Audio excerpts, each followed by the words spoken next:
匈奴，封狼居胥，收复我朝16城失地，特封为镇国大将军，掌北境军务，赐金印紫绶，享一品俸禄，钦此。臣叩谢圣恩。平身。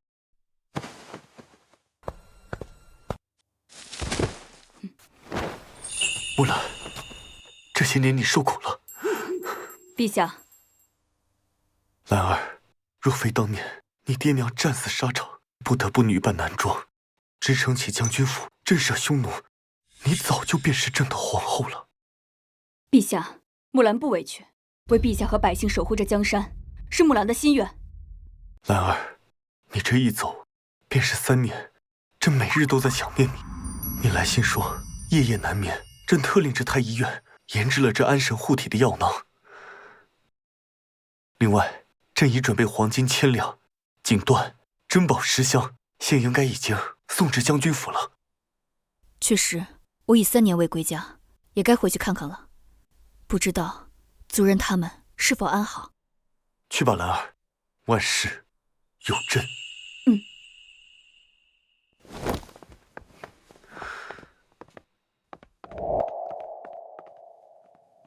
木兰为我朝立下汗马功劳，你可莫要亏待她呀。母后，那是自然。待朕议事结束之后，朕便亲自去趟将军府，公布她女儿之身，册封她为朕的皇后。朕要让这天下人知道，兰儿是朕亲封的国之柱石，更是朕所珍重之人。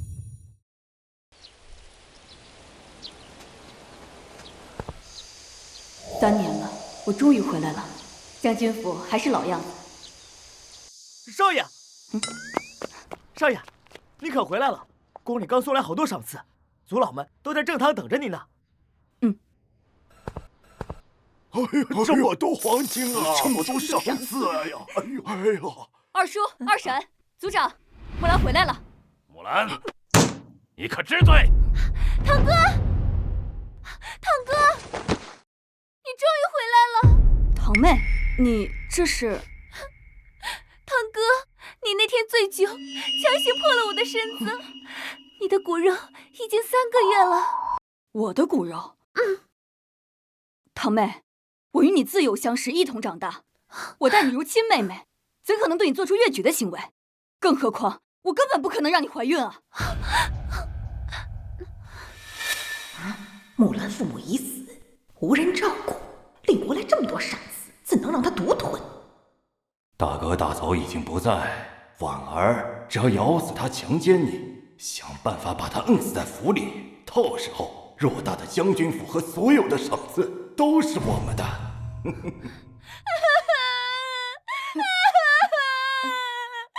哥，你怎么能这样无情？3个月前，我去军营中探望你，你喝醉了酒，拉着我不放，强行破了我的身子。堂哥，我不怪你，只要你好，我怎么样都行。哎呀！可如今，我怀中已有你的骨肉，你若是不认，叫我脸往哪儿搁呀？木兰，你怎能做出如此丧尽天良之事？婉儿她可是你的亲堂妹呀，魏楚阁的黄花大闺女。可怜我的女儿，清清白白一辈子就这样被你毁了，你还有没有良心？木兰。大哥走得早，作为你的二叔，我今天要好好的教训教训你。男子汉大丈夫，哪有敢做敢当？别以为你现在风光了，得了这么多赏赐，你就能提起裤子就不认人了呀！啊！婉儿可是你的亲堂妹呀！哎呀，木兰，刚才大家说的可是实情？我们穆家世代忠良。今天你必须给个说法，否则的话，我作为族长，必定会严惩不贷。好，你说你去过军营，那是何日？是何时去的？10月初啊，卯时左右。这种细节，你让我一个女孩子家如何说得出口？10月上旬乃是我军和匈奴对垒之时，每日戌时，我都会与将士们谈论军情，子时方散。若是不相信的话，我现在可以让飞鸽传书，让将士们进京，我们当面对质。对质？对什么质啊？你是大将军，他们自然帮你说话了。再说了，你就没有一个人的时候啊？哦，对了，肯定是你一个人的时候，才切剥了我的女儿的呀！哎呀，大哥大嫂啊，你们死得好惨呐！留下这个侄子，要欺负死我们这帮穷亲戚啊！摸摸良心，你爹娘死后，是谁为你照看着空空荡荡的将军府？是我们二房，我们为你操持着大将军府，没有功劳也有苦劳吧？你居然对我女儿做出猪狗不如之事，你还滥用职权欺压我们！大哥呀！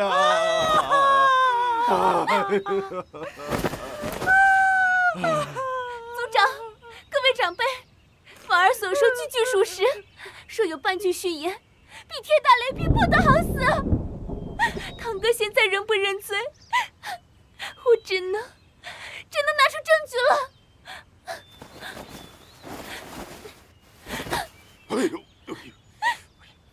堂哥人面兽心，在床上对我十分粗暴，这牙印就是他当时咬伤我时留下的疤痕。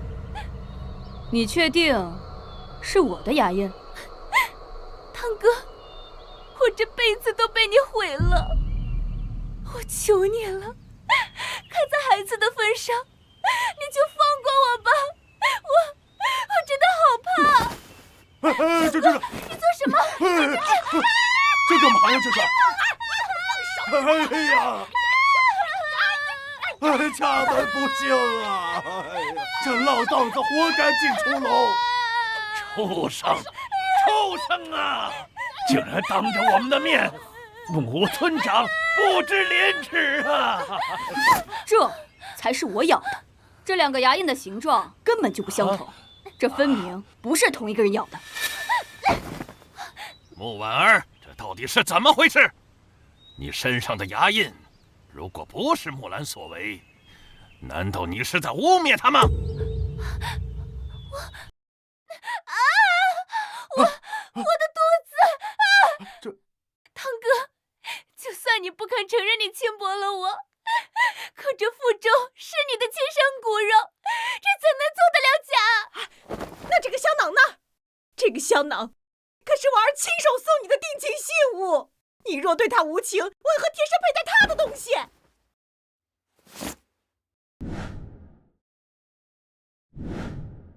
你说这是婉儿的香囊？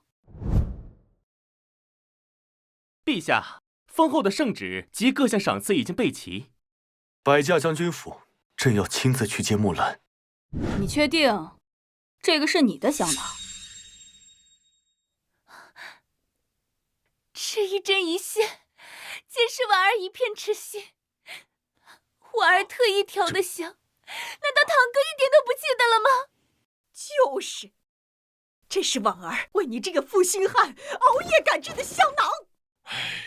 可是这个香囊是陛下所赠，你们竟然敢冒人御赐之物！御赐？陛下英明神武，怎会送你这小女人形态的东西？大家看见了吗？这上面绣的可是鸳鸯，这是送给情人的。陛下送你个大男人做什么啊？那是因为才刚平定匈奴叛乱，眼下还不知道能否揭开我的女子身份。你确定这个香囊是你配的药？你可想清楚了再回答。诬陷朝廷命官是要砍头的。没错，是婉儿亲手为堂哥配的香。可这香囊中有一味药，是龙涎香。龙涎香是皇家的御用香料，你敢乱用御用香料，是何等大罪！止咳拘刑。龙涎香。还真是龙涎香。这龙涎香，你又是从何处所得？我其实……难不成真如他所说，这香囊是陛下所赠？那婉儿这是在栽赃木兰。我其实……我是从堂哥的私库里拿的。堂哥在外征战多年，私库宝贝无数。我一心为国为民，从没有私库，更没有私藏过贡品。不，你有。穆族长，我追随穆将军多年，实在是良心难安，我必须要揭发这个衣冠禽兽。没想到是这样的人。就是，张副将，你追随我多年，我是什么人，你应该是最了解的。你木兰不仅在边疆私设府库，聚敛财宝，还强抢民女，无恶不作，边疆的百姓都怨声载道，民不聊生。这是迫于其淫威，无人敢言啊！刚刚说张副将最了解他，那穆婉儿所说岂不是真的？张副将，我本已向陛下请旨封你，但是我没有想到，我最信任的人竟然背叛于我。张副将所言纯属无稽之谈，我没有让穆婉儿怀孕，更没有奸淫民女。我们说的都是实话，婉儿不怕死，只求真相大白，因为那些无辜的姐妹得以安息，也为我的孩子求一个公道。堂哥，你不用怕，你若伏法，我定为你守一辈子寡。你，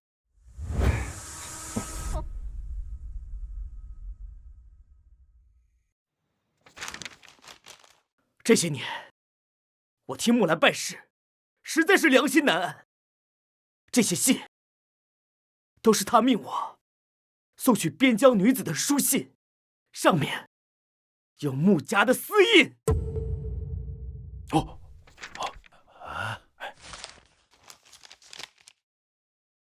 这的确是我穆家的私印。家门不幸，我们穆家世代忠烈，怎么出了你这种败类？畜生啊！哎呦！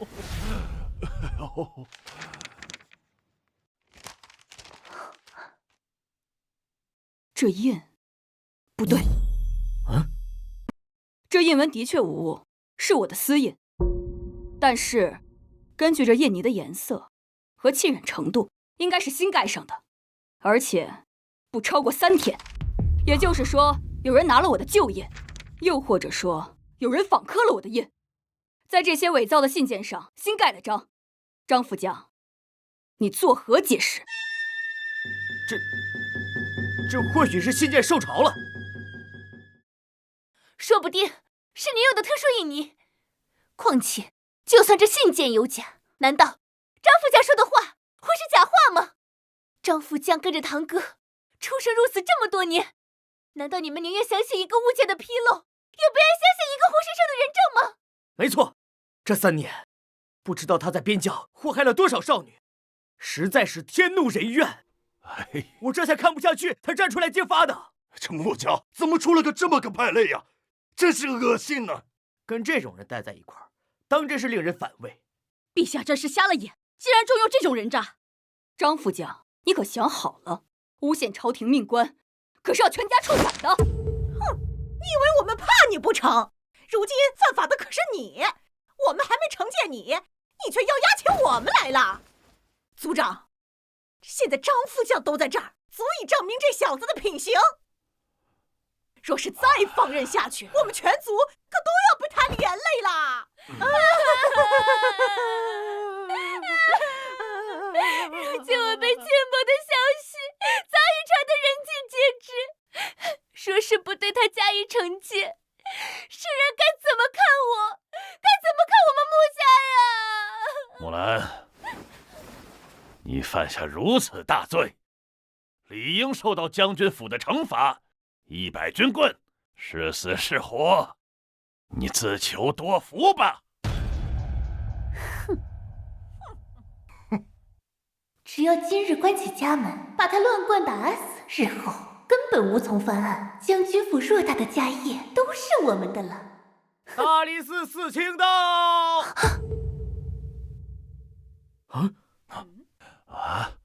你们这是在做什么？屈打成招吗？穆将军，这是怎么回事？家门不幸，出了一个淫辱族妹的畜生啊！王大人明鉴，他们所言皆是构陷。好啊，你们简直是官官相护！你们当官的都是一个鼻孔出气儿，还有没有天理王法啦？住口！没有穆将军，京城早被匈奴踏平了。你们还能活着站在这里污蔑他吗？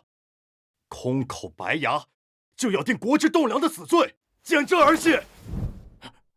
族长，咱们将军府什么时候要添一个外人的脸色了？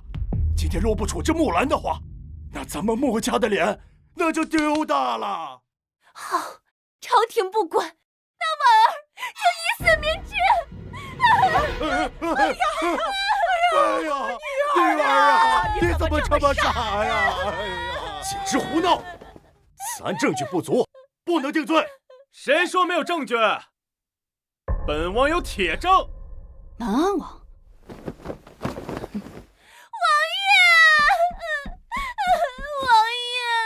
你可得给人家做主啊！莫怕，本王今日来就是替你讨回公道的。妹妹和王爷这般姿态，像是早就勾结好了。穆将军可认得此物？这便是你玷污于婉儿时留下的血库。这竟然把自己的犯罪证据落在了外面，还真是不害臊呀！为了诬陷我，竟捏造出这种下流的物证。我竟不知，萧远和堂妹的关系竟然已经熟到这种地步，连这种东西都可以交给你。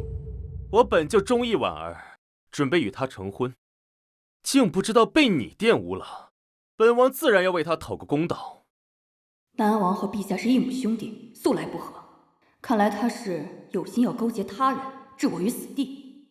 既然如此，与其纠缠下去，不如将计就计。好，既然铁证如山，那木兰便认，这一切都是我做的。将军府，将军府有大案子要审，快去看看。什么案子？去看看。好，看看去。出了什么事？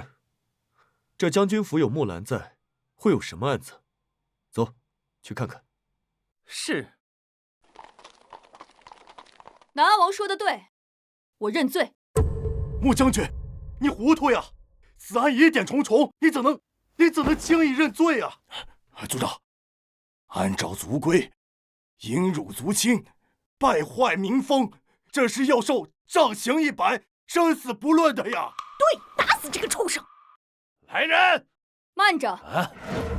还想耍花样？请王爷和诸位苦主指证我的证人们，把证词写在证供上，签字画押，以防后面说木兰屈打成招，亦或是事后不认。什么意思？怎么，王爷言之凿凿，不敢把供词签字画押吗？还是说，王爷知道这些指控见不得光？笑话！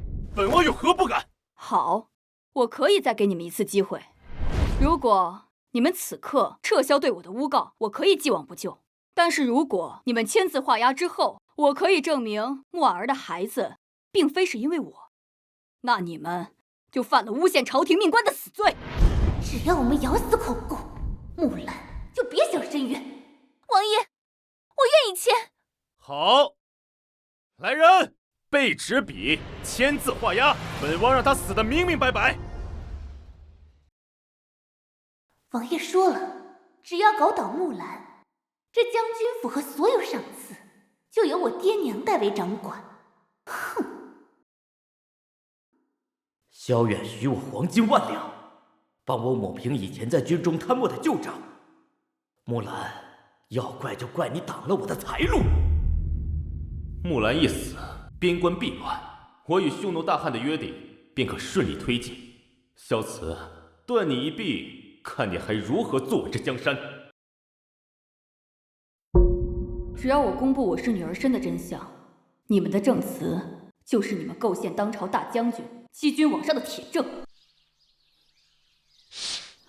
哎，这贴的什么呀？这大户人家怎么这么多事儿呀？人家事儿故事不多，就是，哎呀，就是，居然还有这样的事，怎么能干出这种事啊？就是，看他这个样子啊，肯定没什么文人将军府啊。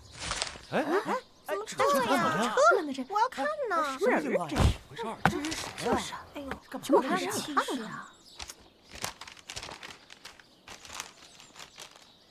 木兰强抢民女，奸淫堂妹，致使堂妹怀孕。胡说八道！木兰身为女儿身，如何能让人怀孕？陛下，先是他们族人的证词，还有南安王萧远。荒唐！朕倒要看看他如何给我兰儿安的罪名。现在可以行刑了吧？王大人，如果按大梁律例，3品以上的官员如果犯重罪，案犯有陛下亲赐的免罪金牌，可在定眼前有权亲赴圣上，最后陈情。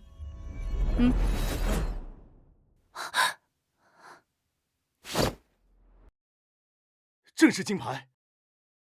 还想拖延时间？来人！此人罪大恶极，给本王立即正法！且慢！穆将军与匈奴最后一战重伤未愈，你们怎能如此对他？就不怕陛下问罪吗？萧远，你想杀人灭口？打！给本王往死里打！狗屁镇国大将军，不过就是欺民盗士、奸淫掳掠的败类！我今日就让你看看，什么叫身败名裂！王子以后，我再也不用活在你的阴影之下。快了，快了，马上这一切都是我们的了。给朕住手！谁再动他一下，朕诛他9族！陛下，兰儿，朕来晚了。陛下放心，朕没事，只是皮外伤。是谁杀的他？陛下，是穆将军他奸淫堂妹，罪大恶极。朕只是想挽回穆家清誉，不想让此等败类玷污皇家耳目。奸淫堂妹，你们有何证据？这个香囊是我与堂哥从小的定情信物，这一针一线皆是婉儿所绣，里面的香料也是婉儿放的。你说的是这个？这是朕的御赐之物，你竟敢勾陷朝廷命官，该当何罪？不是，陛下，是臣女记错了，臣女送的是另一个香囊。皇兄，您不信他，总该信我吧？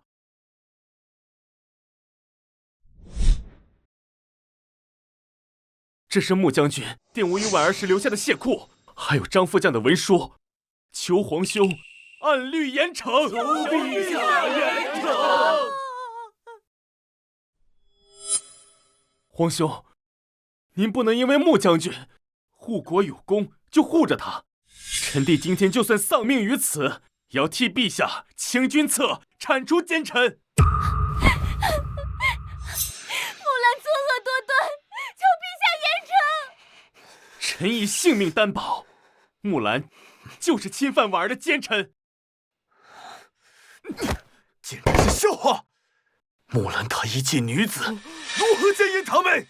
什么？女子？女子？这怎么可能？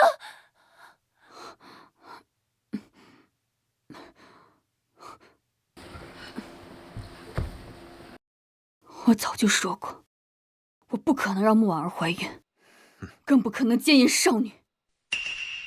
而你们为了一己私利，诬陷于我，你们画押的证词就是你们诬陷朝廷命官的罪证。这怎么可能？让匈奴闻风丧胆的大将军，怎么可能是个女人？穆将军夫妇为国捐躯之后，木兰就一直女扮男装，为我大秦镇守边关。若是没有她，尔等岂能苟活到现在？兰儿，让他们死个明白！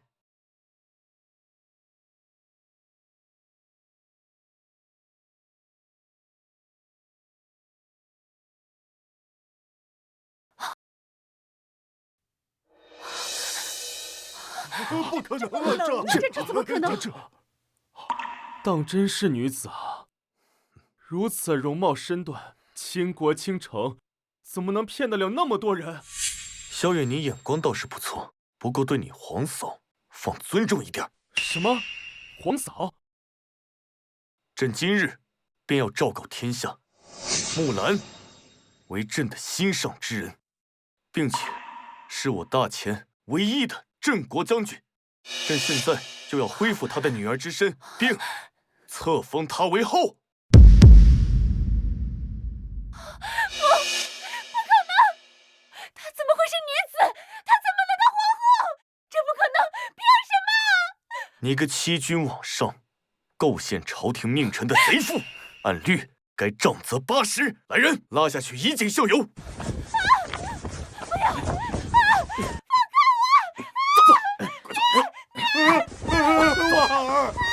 女儿啊！还有你们，朕若是没有记错，这状词之上你们可都签了名字。来人，一并拖出去！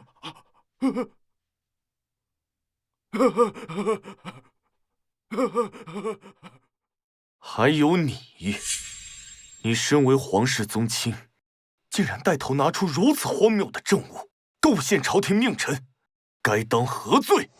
皇兄，这都是误会。兰儿莫怕，朕这就带你去见太医。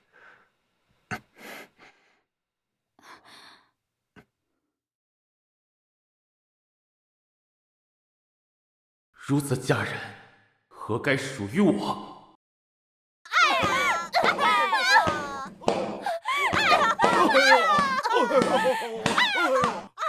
木兰，凭什么？你什么都有，我要夺走你的一切！兰儿，你醒了。慢点儿。穆将军今后就暂住在后宫，任何人不得怠慢，每日把最好的药送来便是。是。陛下，我受的只是皮外伤，何必这么兴师动众呢？搞得我是得了什么不治之症一样。兰儿，在战场上朕帮不了你，在这后宫，总不能让你受委屈吧？扔了！不能扔啊！哎，陛下，这是你送给我的。兰儿，穆婉儿那个毒妇说这是你们的定情信物，真是晦气。放心，朕改日就做2个新的款式给你，只允许你我佩戴。我看谁还敢诬陷于你。兰儿，朕已经昭告天下，下个月15日，便是我们的大婚之日。往后，你便是朕名正言顺的皇后。朕保证，这世上再无人敢轻视于你。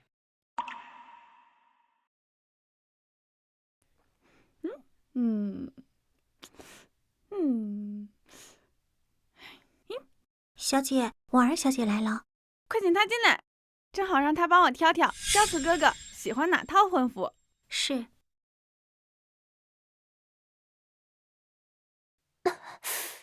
你来的正好，快帮我出出主意。你说我大婚之日是穿这件呢，还是这件？你怎么了？腿受伤了？我受伤不是大事，替你抱屈才是大事。我马上就要嫁给萧慈哥哥了，有什么好委屈的？陛下是说下月15大婚，可他何时说过要娶你？他要娶的是大将军木兰。婉儿，你在胡说八道些什么？萧慈哥哥怎么会娶一个男人？陛下若是娶一个男人，自会滑天下之大稽。可倘若木兰他根本就不是个男人呢？我自小与他一起长大，可谁想叔父为了让他继承兵权，打小就把他当男孩养，如今还成了战军赫赫的大将军。他在战场多年未归，怎么一回来就让萧慈哥哥娶她做皇后？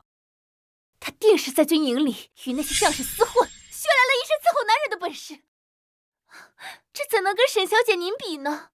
您可是丞相之女，是太后御赐的贵女。只是那木兰，下元15就摇身一变，飞上枝头变凤凰了。不行，她这种粗鄙之人怎么配做皇后？我要进宫找皇后娘娘和萧四哥哥找个说法。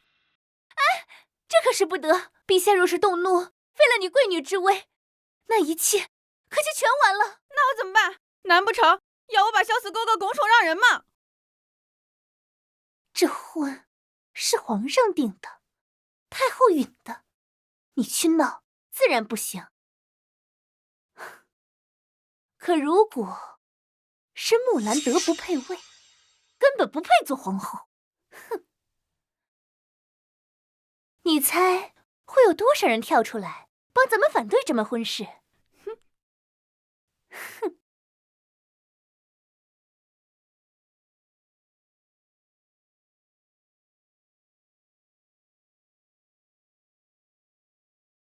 人间美色，非丹青可会其一二。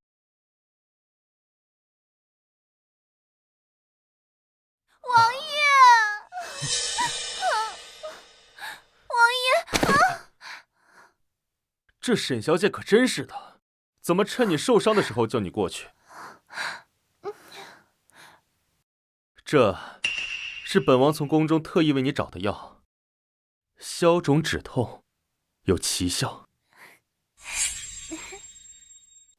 王爷怪你，婉儿就好一大半。再一想到木兰马上就要吃瘪，婉儿就什么病都全好了。木兰吃瘪？什么意思啊？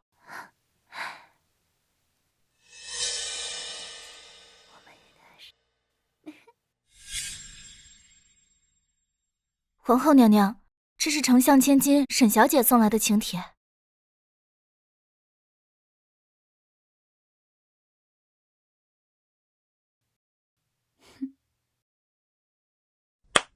他邀请我3日后去参加元日宴。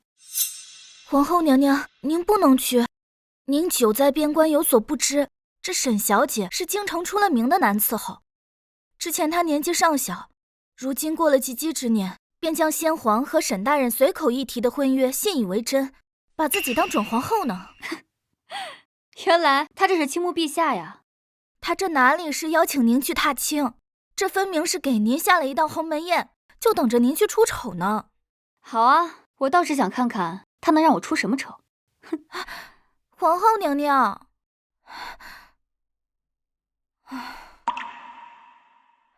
陛下，陛下，沈小姐给皇后娘娘发了请帖，奴婢没拦住人，皇后娘娘已经出发了。沈清梦，他定是知道了朕要册封木兰，所以才趁机找木兰的麻烦。他们在哪儿设的宴，朕这就过去。陛下，军机大臣已经在殿外候着了。您为了家人失约，朝堂之中难免会对皇后娘娘有非议。沈清梦刁蛮任性，一直视朕身边的女人为仇敌。木兰久居战场，怎么能应付得了他们？这样，把外邦进贡的绫罗衫送去。木兰穿着这件衣服过去，想必他们不敢太难为她。再派些暗卫暗中观察，若有什么风吹草动，即刻来禀报。是。起来吧。这都什么时辰了，也不见穆将军的人影，莫不是听说了清梦是人间绝色，所以自惭形秽，不敢来了？哼，被关外的风吹了3年，就算是西施也被吹成人干了。带兵打仗的哪个不是5大3粗？他敢来才怪呢。诸位妹妹慎言，人之美不在皮相。穆姐姐毕竟是陛下钦点的镇国大将军，就算丑如夜叉，又能如何呢？不过我当真想见见这位穆姐姐，也好看看能把萧慈哥哥迷得神魂颠倒的人到底是个什么货色。沈姑娘是想见我？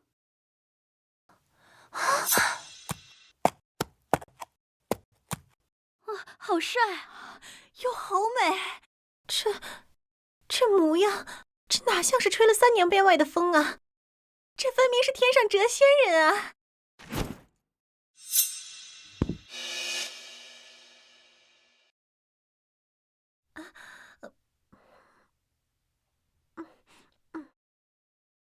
皇后娘娘，皇后娘娘，陛下御赐的绫罗衫你还没换上呢。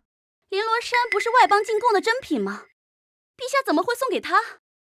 陛下送这个做什么？到时候踏青再弄脏了。萧子哥哥赏赐的衣服，你竟然敢不领情？沈小姐，我堂姐她自小便被叔父当作男孩养，学的都是些拳脚功夫，又在边外3年，鲜少出入宫中。若是礼数上有什么不对的地方，还请贵女见谅。贵女又如何？不过是靠着家中权势罢了。皇后娘娘凭着自己的本事，被陛下册封为镇国大将军，何时轮得到你个贵女见谅？若不是姐姐命好，怕也只是个镇国大将军了。如今册封礼还未办，你不过是个臣子，论身份地位，姐姐可该向我敬茶，就当是妹妹提前教姐姐入宫的规矩。这可是陛下钦定的，皇后娘娘，你一个贵女，怎敢让皇后娘娘给你敬茶？若是我非要她敬呢？皇后娘娘，臣赴宴来迟，多有得罪，特此敬茶以知歉意。早就听闻贵女容貌出众，在京城是数1数2的美女，今日一见，果真如此。贵女，喝茶。你有病吧？你为什么要向我敬茶？不是贵女让我敬的吗？我让你敬就敬啊！你这人一点脾气都没有的吗？我费尽半天口舌，绞尽脑汁想羞辱你，你不应该直接把茶泼到我脸上的吗？贵女刚刚是在羞辱我？我们无冤无仇，你为何要羞辱于我？况且我是臣子，向贵女敬茶只是君子之交，并没有什么耻辱的地方。在座的贵女，家中长辈皆是朝廷重臣，而我在外征战，知戍边关，对内还是要靠各位父辈们的努力。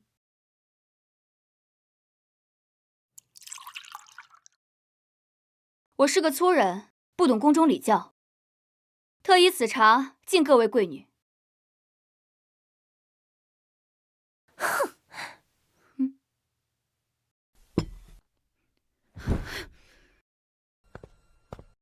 这对吗？这好像不对吧？姐姐，你们在边关打仗是不是很辛苦啊？我可听说那边的匈奴异常狠毒。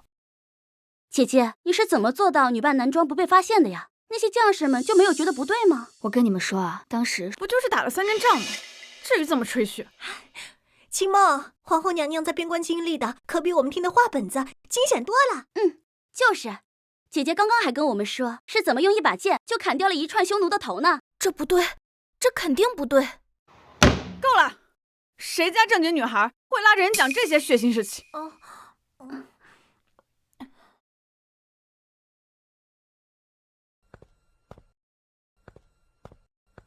不就是会用剑吗？有什么了不起的？这可是我爹爹开国之战时先帝御赐的一对宝剑，我打小就留在身边，日夜苦练。你若真有本事，就跟我比比剑。若是你赢了，我就认你这个皇后。刀剑无眼，若是伤了你，我该如何向沈大人交代？你都还没打呢，你怎么就知道我会受伤？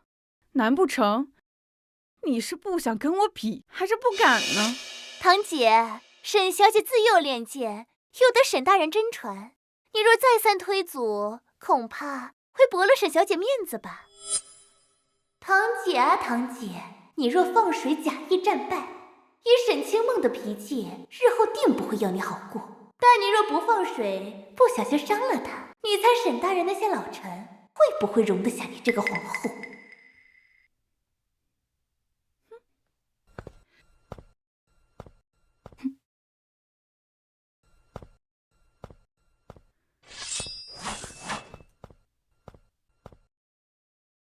那我们就点到为止。废话少说，接招！是有2下，居然能接下我这招。嘿，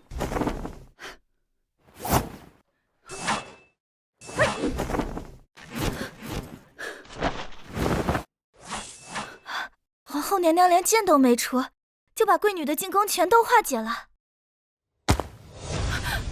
木兰，我诚心跟你比武，你居然拿剑鞘来羞辱我！沈小姐平时练剑，肯定都是对着剑谱和木桩进行学习的吧？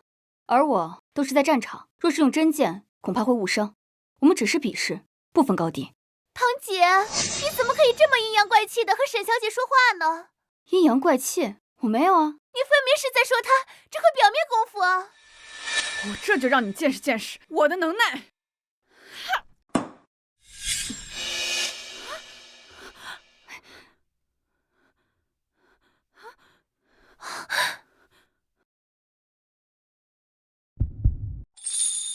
沈小姐，你没事吧？沈小姐容貌倾城，无需打理也明艳动人。别以为你救了我，我就会对你有所改观。我是不会放弃小此哥哥的。不过，看在你救了我一命的份上，今日踏青，你就跟我们一起吧。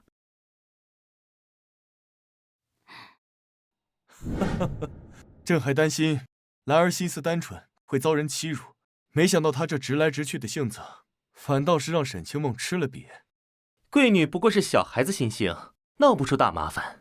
眼下呢，已经跟皇后娘娘踏青去了，只是不知怎的，倒是没见沈家的暗卫。难道有人要害木兰？派我们的人继续跟着，务必要护兰儿周全。是。你久在关外，怕是忘了这京城的春色了。这条路可是我精心挑选的，待会儿可别惊掉你的下巴。一会儿就按我们之前说好的做便是。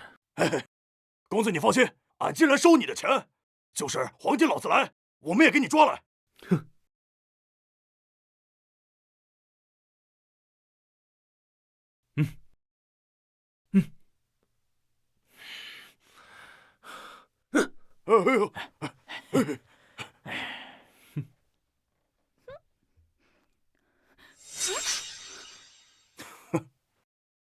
诸位小主，你们队伍里哪位是皇后娘娘啊？光天化日，赶来皇亲贵胄的路，你们也不怕掉脑袋？我找的是皇后娘娘，你一个黄毛丫头出什么头？心盲眼瞎的东西，睁大你的眼睛看清楚了，我就是皇后。那人说未来的皇后模样倾国倾城，这像吗？别以为你们夸我两句，这事就算了。我告诉你们，这附近都是沈家的暗卫，敢拦本小姐的路，小心让你们吃不了兜着走。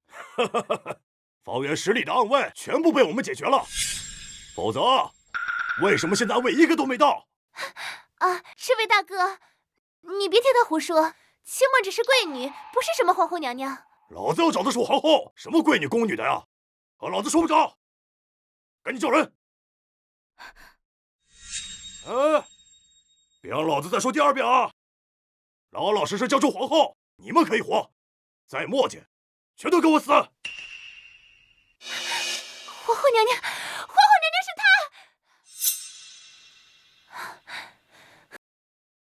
我就是你们要找的人。公子说皇后娘娘模样标致，这些人里边就她最好看，那就肯定是皇后无疑了。带走！你敢？有本小姐在这儿，你们谁都不许碰她！哼！别以为我是在救你啊，我只是想光明正大的得到我皇后的位置，而不是眼睁睁看着你死了。我身上的伤还未痊愈，此时动手，怕是护不了他们所有人。行，先把这爱闹腾的丫头给我杀了！你们要的是我，何必要吓唬他们？你们放他们离开，我跟你们走。既有如此美貌，又有如此胆量，木兰啊，你还要给本王多少惊喜啊！我说我要皇后，又没说不要别人，全部带走！哎呀！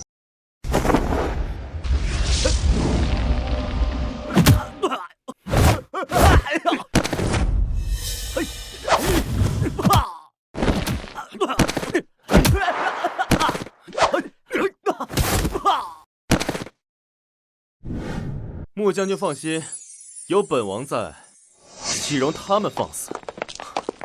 兰儿，你没事吧？你们好大胆子，竟敢重伤皇后！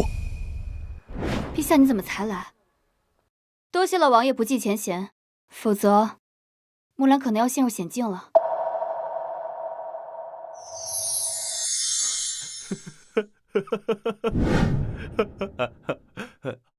按本王的计划进行，山匪拦路，本王英雄救美，何愁木兰不对我另眼相看？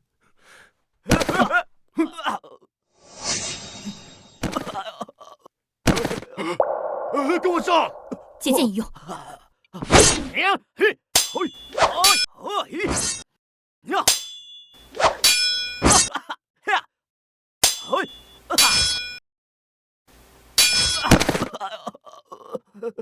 小心后面！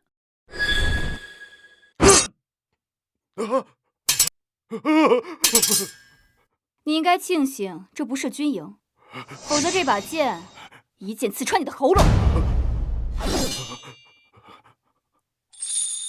拿着我的贴身玉佩去军营报道，只要你能打，我保证你过得比山匪有盼头。谢娘娘，谢娘娘。如此佳人，本王应该如何才能得到啊？穆将军，陛下担心您，命我护送您回宫。抱歉，把贵女的剑弄脏了，改日一定登门拜访，咱们再接着踏青。怪不得小紫哥哥喜欢他，他确实值得。青梦，你就这么让他走了？我们不是说好今日看他出丑，你怎么……木婉儿，你还有点良心吗？穆姐姐刚刚才救了我们的命，你还惦记着这件事情？我还不是为你的婚约着想。你是为了我的婚约，还是为了挑拨离间？你自己心里清楚。我虽然喜欢小紫哥哥，但我只会跟穆姐姐和平竞争。倒是你，以后少在我面前惹事。我们各走各的路，走。走吧，他到底给你下了什么药？为什么你们都那么袒护他？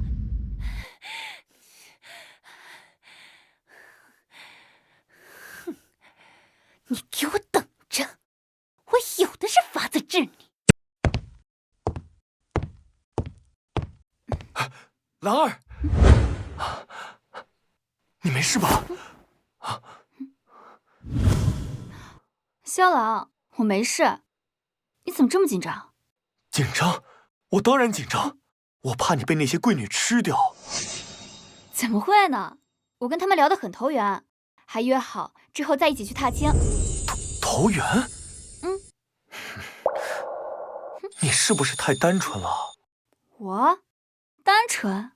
你可别忘了，我可是在边疆用兵法把匈奴困死3月有余，大获全胜的将军。这战场是战场，后宫是后宫啊。可是战场是杀人不眨眼的，难不成后宫比战场还要凶险？那是自然。我听说你今日和那些贵女一同踏青，你可知道这些贵女平日出门都有暗卫保护，为何今日没有？这其中必定有诈。他们应该不会这么有心机吧？为了争风吃醋，他们什么都能做。兰儿，这些年你为了朕在战场上躲了多少明枪暗箭，如今回到朕身边，又卷入这样的风波，是朕亏欠于你。其实陛下，怎么了？我回来的路上调查过了，那些贵女的暗卫确实是遭到了山匪的陷害，并非贵女故意不带。陛下，您多虑了。难道是朕判断错了？萧郎放心，虽然我不知道女儿家的心思，但是我希望我能够用自己的方式去和他们相处。成为皇后的路一定会很难很难吧？好，那你就按自己的方式和他们相处吧。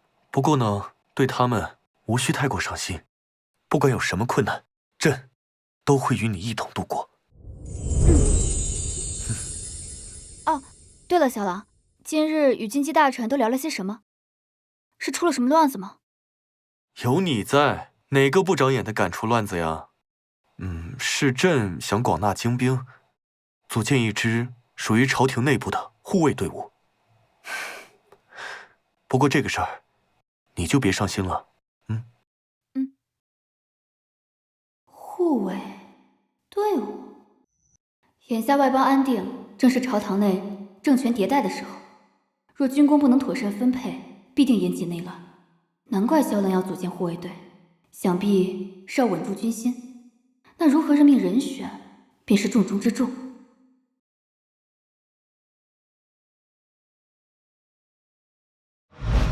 皇后娘娘，这可怎么办呀？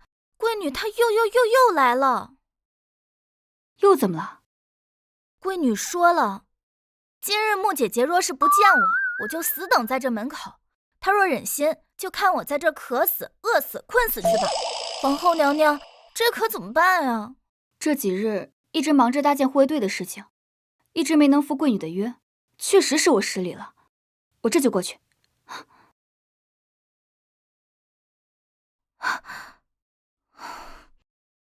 下月15就是大婚的日子，这正经事一点都没办，真是皇后不急，宫女急。踏青那天说好要来找我的，现在换我亲自去找他，他还让我多次吃了闭门羹。等我找到他，我非……见过贵女。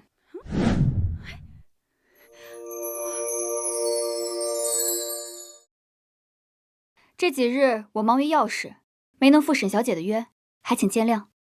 你知道就好，能让本小姐登门拜访多次还不肯出面的，你还是头一个。那沈小姐找我有何事啊？我让你教我学剑法。沈小姐的武艺完全可以自保，又有暗卫保护，为何要吃练武的苦，学习这些？你不也是女孩子吗？我怎么这苦你就吃得了，我就吃不了？就是因为我吃过练武的苦，才不想让沈小姐再经受这些。你不想教就不想教嘛，何必说这些漂亮话？我不管，反正今天这剑法我就给你学定了。你若不肯，我就天天来，夜夜来，直到你同意为止。好，那我便教你剑法。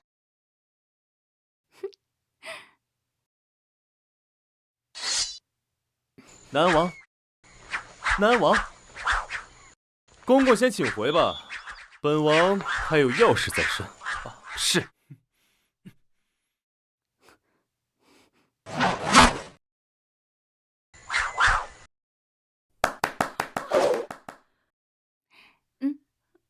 你试试。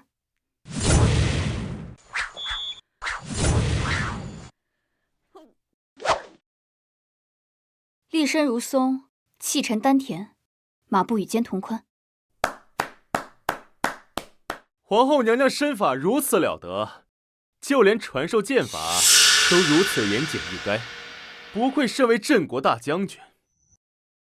下了朝不回府上，反而来找皇后娘娘套近乎，怎么南王的规矩都学到狗肚子里去了吗？沈小姐误会了，本王只是被你二人的剑法所吸引，所以才特意过来打声招呼。之前的事情多有得罪，是本王听信了他人谗言，但天地可鉴，本王绝无恶意陷害之意，还望皇后娘娘谅解。你诓谁呢？你当穆姐姐是傻子吗？你和穆儿做的那些事情，全京城都已经传遍了。若非你们觊觎那些赏赐，你们会狼狈为奸，指鹿为马吗？若非穆姐姐是个女子，恐怕现在早就被你们害入大牢了。沈小姐又误会了，本王受皇兄庇佑，怎可觊觎那些嘉奖？只是因为事关镇国大将军一事，本王才不得不替皇兄考虑，替皇家考虑。如今边关太平，我朝何愁不愿盛世祥和？只要皇兄一声令下，我等甘愿为这盛世死而后已。好话赖话都让你说了呗。穆姐姐能教我练剑，那是本小姐连着上门才求来的。你以为穆姐姐会教你吗？当然可以。木兰，沈小姐若是不介意的话，我可以一起教你们。我介意。太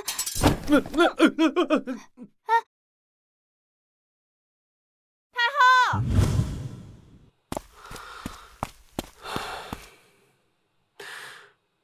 你这急三火四的就往大殿内闯，到底是怎么了？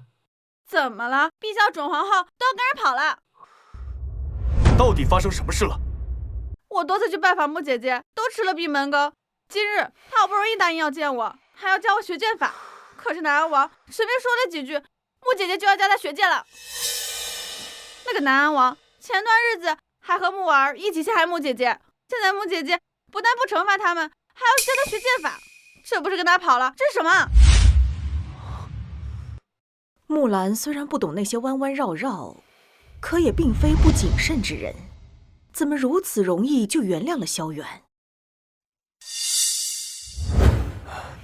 母后，兴许是儿臣前几日跟木兰提了想组建护卫队一事，所以木兰想替儿臣考察萧远。太后娘娘，你别光顾着叹气啊！再不拦着，下个月的大婚恐怕就是他们了。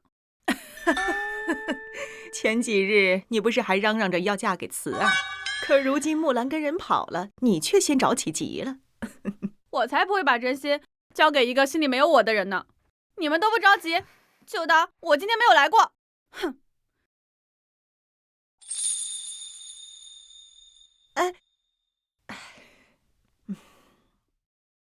护卫队一事，木兰受委屈了。她久在军营识大体，可是你也不能忘记，她是你未来的妻子，是我朝的皇后。你可要好好照顾木兰，切莫让她这般辛苦。儿臣谨遵母后教诲，定不会辜负兰儿一片真心。儿臣这就去看看。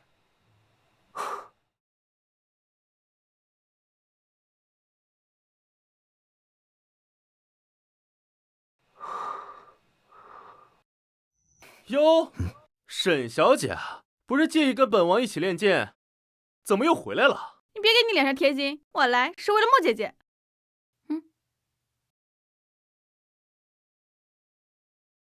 把我刚刚教给你们的演示一遍。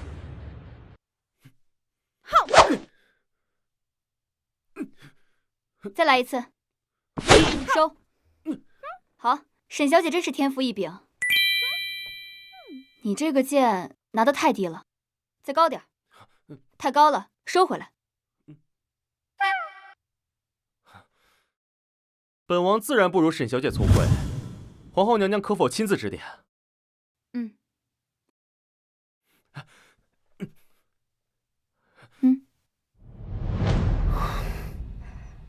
穆姐姐，你别相信他，他分明就是故意想让你教他，占你便宜。沈小姐，本王与你无冤无仇，你怎可给我扣这顶掉脑袋的帽子？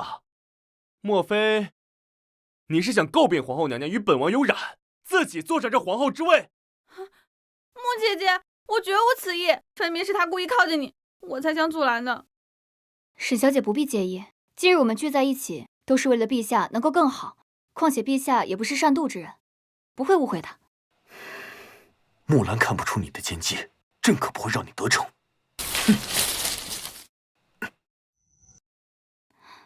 兰儿，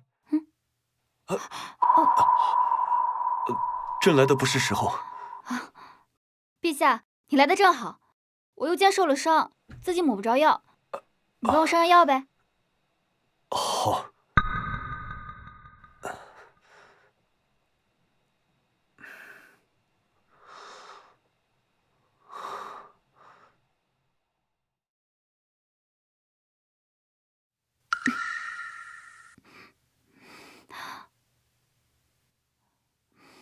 好了。衣服穿好。我穿好的呀。你觉得我袖子敞开不方便是吧？哎，萧郎，你我都要成婚了，你是我的夫君，又不是旁人。那好，王后，这药只准朕给你上。不对，朕说过了，往后不许你再受伤，今后咱都不图了。这都是小伤，以前在军营里受的伤比这重10倍的都有，都是王校尉、李医师他们轮流给我上药，只是这伤留了疤，有点难愈合。你说什么？轮流？王校尉、李医师？对啊，大家都是生死兄弟啊！往后这药只能朕上。萧郎，你这是怎么了？那大家都是兄弟啊！木兰恢复女儿身之后，仍把男人当兄弟，可朕怎么让她明白朕在吃醋呢？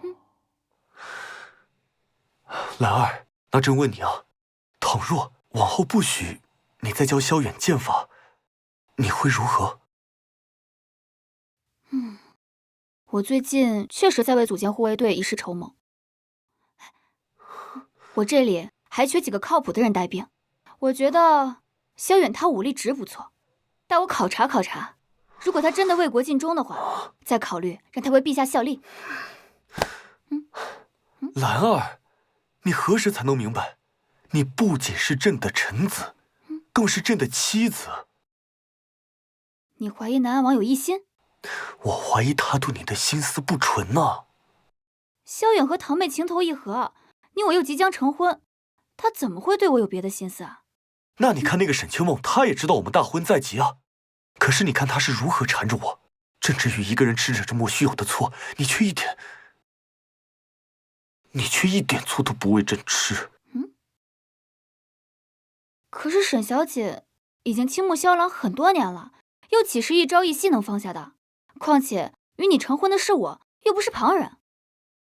兰儿，有时朕真想怨你什么都不懂，可仔细想想，也是自讨苦吃。罢了，往后你就按照自己的计划来，无论何时，朕都会在你身边。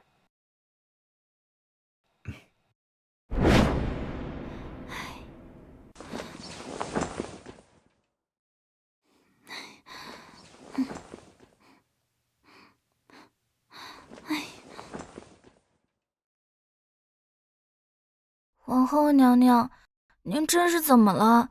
平日这个时辰，您早就睡熟了呀。碧瑶，你说，什么叫做吃醋啊？吃醋，就是喜欢，就是爱啊。娘娘怎么突然问起这个？娘娘和陛下吵架了？没有吵架。只是他今天好像有点不太高兴，我从来没见过他这个样子，患得患失的。所以吃醋是什么感觉？吃醋就是自己的东西被别人抢走了，难受呗。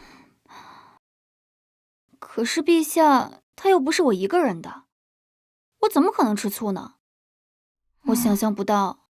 那您就把陛下当做您最爱的那把玄铁宝剑，想象着陛下像那把宝剑一样，天天被别人摸着玩着。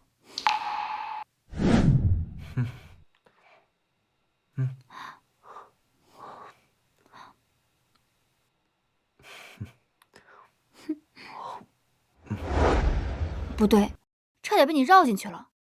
那把玄铁宝剑是我一个人的，可陛下是天子，又不是我一个人的，我怎么可能吃醋呢？我也不可以为陛下吃醋。行吧，不过您今天能问出这话，就说明您很快就要想通了。我一定很期待您彻底想通的那一天。兰儿，你什么时候才能明白朕？我之前怎么不知道萧慈哥哥是如此优柔寡断的人？沈清梦，你还要朕讲多少遍？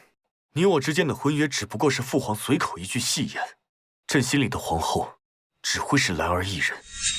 你是穆姐姐唯一的皇后，但穆姐姐可像你在乎她一样在乎你。若萧慈哥哥想要求证，就在3日后的阖家宫宴上好好配合我。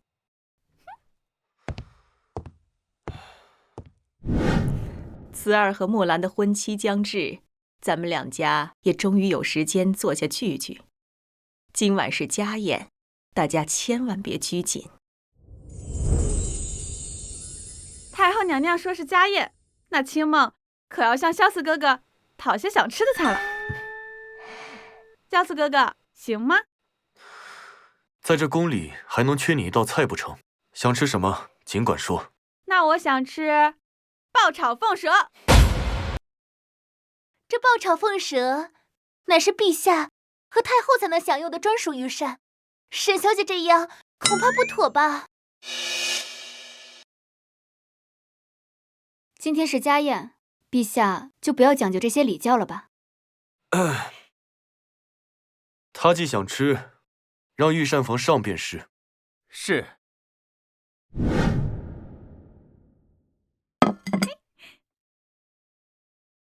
这菜也上齐了，都别拘着了，慈儿动筷吧。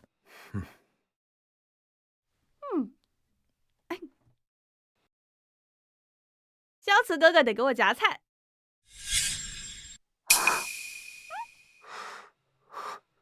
你若是想知道穆姐姐是否在意你，你就好好配合着演完这场戏。萧慈哥哥给我夹菜，那我也要给萧慈哥哥夹，咱们礼尚往来。可是陛下他又不是我一个人的，我怎么可能吃醋呢？我想象不到。那您就把陛下当做您最爱的那把玄铁宝剑，想象着陛下像那把宝剑一样，天天被别人摸着玩着。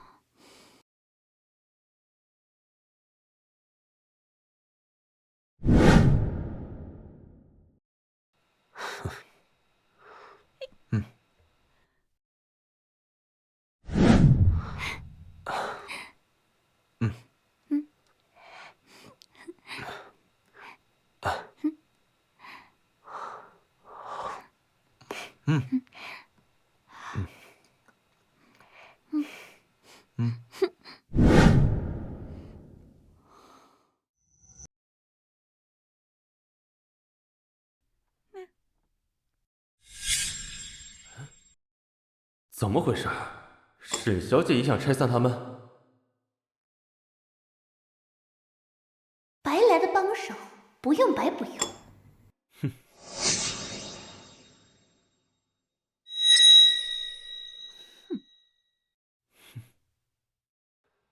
我们这样一来一回的，要加到什么时候？我哪知道穆姐姐怎么没反应啊？接着加。你们呐，有几个肚子能吃下这些东西？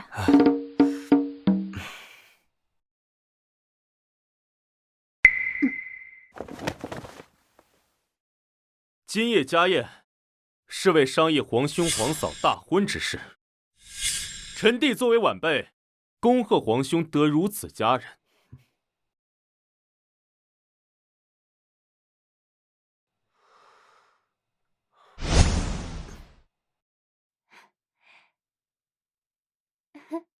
沈小姐，之前因为堂姐的事情多有误会，这杯酒当我赔罪。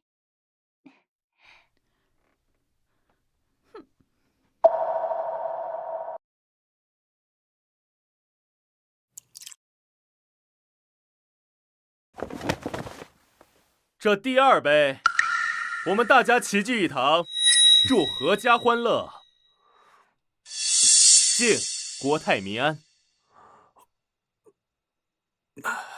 祝早育良缘，敬白头偕老。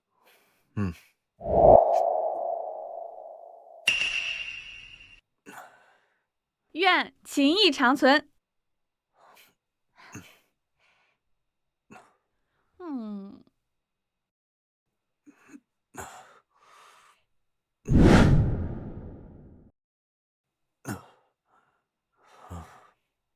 让臣弟送皇兄回宫吧。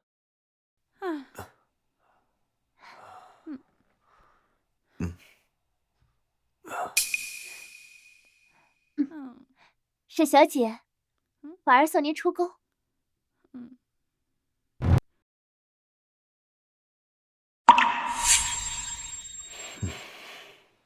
萧次哥哥给我夹菜，那我也要给萧次哥哥夹，咱们礼尚往来。吃醋就是自己的东西被别人抢走了，难受呗。萧郎和沈小姐认识10几年了，夹个菜而已，没什么的。兰儿，那朕问你啊，倘若以后不许你再教萧远剑法，你会如何？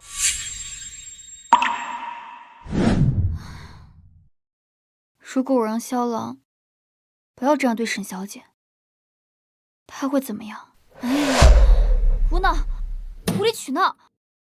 怎么从军营出来之后这么不识大体？眼下帮萧郎建护卫队才是对他最有帮助的。木兰姐姐，大事不好了！陛下，他……皇后娘娘。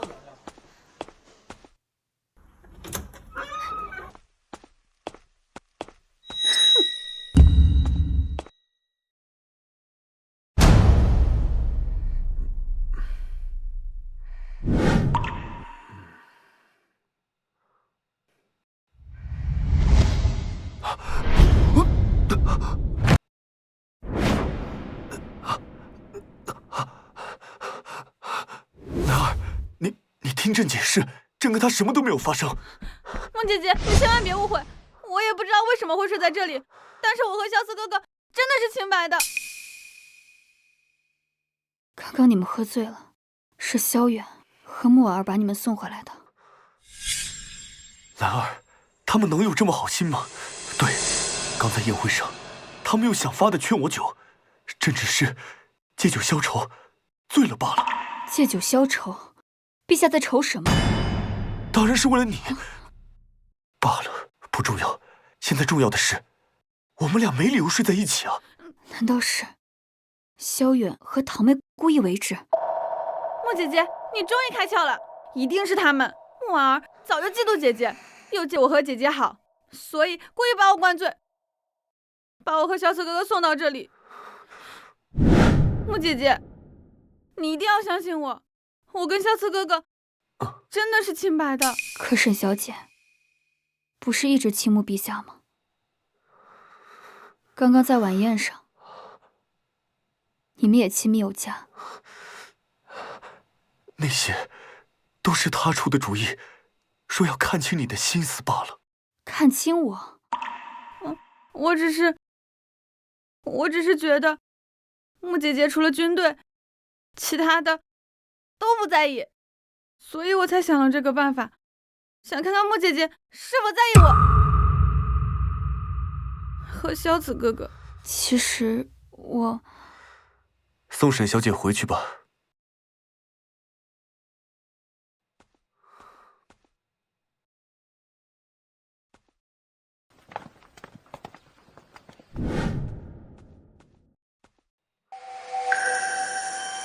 木兰，朕虽然坐拥天下，但是朕只想要你一人。在你面前，朕只是一个寻常男子，也会为了心爱的人吃醋，会方寸大乱。你会为了朕吃醋吗？朕真心问你，你是如何在意朕的？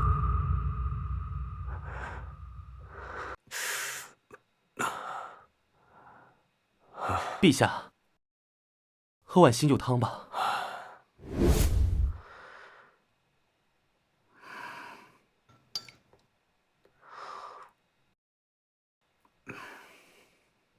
今夜这事儿，怪不得陛下，也怪不得沈小姐，要怪就只怪边关的风给皇后娘娘的性子吹糙了，这才苦了陛下。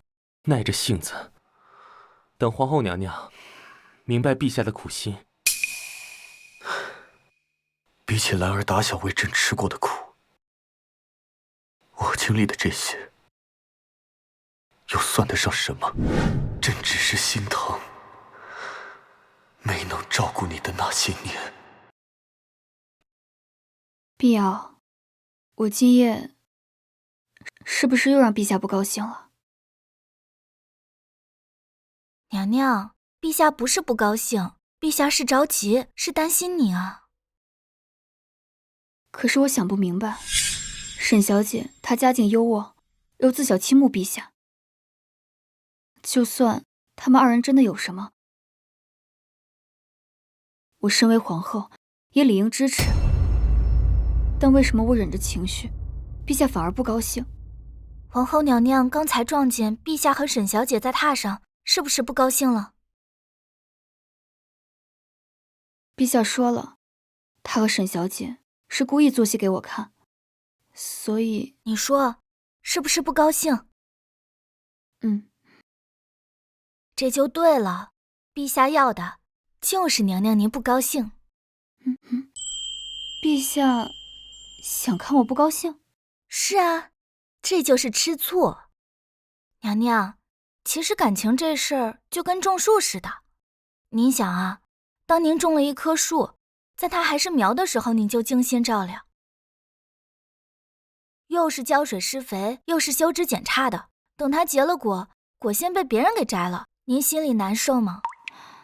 可是陛下不是被我照顾才成长的树啊。怎么不是？您帮陛下平外乱、定军心，就是因为有您，陛下才能专心朝堂。可是果树结果，不就是为了给旁人吃的吗？您又不是果子，您怎么知道这果子不认主呢？哪能被你说的像两株植物人？这树也知道自己是怎么长成的，所以结了果，当然是想让照顾自己的人先尝。结果这果先被别人给摘了，那人却不着急。您猜这树会不会觉得这人根本就不在乎他？所以，我看见沈小姐和陛下在一起，就跟陛下看见我教南安王练剑是一样的心情。没错，那个南安王天天在别人家的树下溜达，能是什么好鸟？以前我只想着为陛下选贤任能，却没想到竟然让他吃醋了。这件事我不能再劳烦他，我得自己解决。碧瑶，你说我穿这身去见陛下成吗？太行了，皇后娘娘您太美了。好，那我就穿这身，去等陛下下朝。娘娘，不是好鸟它又飞来了。刚刚有人通传说他要找您，我说您还要忙2个时辰，他非说要等，估计这会儿还在外头飞呢。碧瑶，你帮我回来吧。就说，算了，我想了想，我还是有些话要当面对他说。您还是要见他。有些事，我只能亲自验证。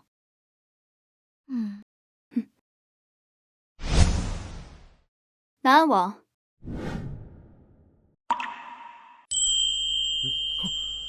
木兰，敢问南安王见我有何要事？本王前些时日托人造了把宝剑，如今做好，特来送你。来，我们一起试剑。敢问王爷为何要送我宝剑？当然是为了感谢娘娘这些时日教我剑法。这把宝剑乃是玄铁造成的上好宝剑，就算是能工巧匠，也要造超过10日。我教王爷练剑不过才几天，王爷却说是特意为我所造，难不成王爷会未卜先知？这剑是本王的心意，娘娘又何必过问？如果只是纯粹的心意，我或许会收。只是王爷说这是特地托人所造，王爷就不觉得太巧了吗？10日前，我与沈小姐一行人上山踏青，路上偶遇山匪劫道。现在那些山匪在我穆家军营里循规蹈矩，只是喝醉酒了之后吹大牛，说之前拦道是因为一位贵公子所托，而那位贵公子的相貌，据他描述，与王爷有几分相似。木兰，你该叫我皇后娘娘。你既知道是我，就应该明白我的心思。我无需明白，因为你这心思从一开始就不能有。今日的话，我全当你没说过；昨夜的事，我也可以不计较。请王爷谨记自己的身份，迷途知返。木兰，本以为你为国效力，才想为陛下选贤任能，可今日一事，你果然心怀不轨。若你执意叛主，我不介意亲自解决掉你。哼！既然你不愿意顺从我，那我只能不择手段的得到你。之前我只当是萧郎过分敏感，如今看来，竟是我让萧郎独自承受了那些煎熬。我真是愚笨，居然现在才看清萧远心怀不轨。皇后娘娘，您今日……福安，陛下呢？陛下在里面吗？皇后娘娘来得不巧，陛下今日有要事，正在太医院和太医议事呢。太医院？陛下怎么了吗？这奴才就不知道了。陛下把今日的政务都推了，不许人来。那我现在去太医院找他。娘娘，陛下特意嘱咐，说今日不许任何人打扰。娘娘若是没有急事的话，不如等陛下回来，奴才再去通传他。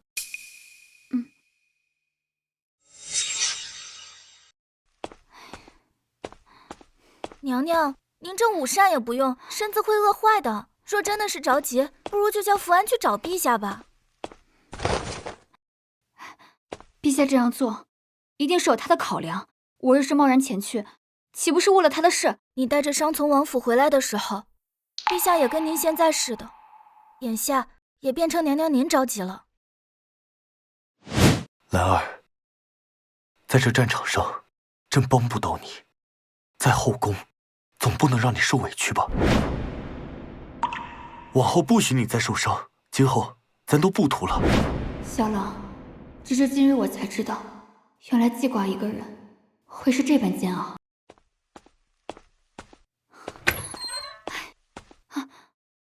皇后娘娘，你把我叫过来，是陛下回来了吗？还是陛下有什么事？娘娘，陛下就在里头，您还是自己去看看吧。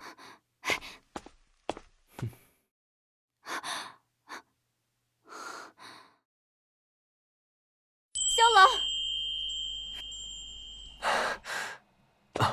兰儿，萧郎，吓坏我了，我担心了你一整天，我还以为你生了病。还好你没事。兰儿是听说朕去了太医馆，担心朕。我当然担心你啊，我受多了边关上的苦痛，自然知道那种痛有多生不如死，我怎么舍得让你受伤呢？这些年，你在边关受苦了。愿为陛下分忧，这种皮肉之苦，我不觉得。兰儿，这里不是战场，无需如此拘谨。朕是你的依靠，你可知道？朕知道你担心朕，朕有多么的开心。这还是第一次，你亲口说出对朕的心思。朕知道你在担心朕。萧郎，以前是我做的不好，我一心想着如何去辅佐你，所以忽略了太多。没关系，之前你忽略，如今不也在意了吗？哦，对了，萧郎，你既然没有什么事，为什么在太医院待了一整天？来，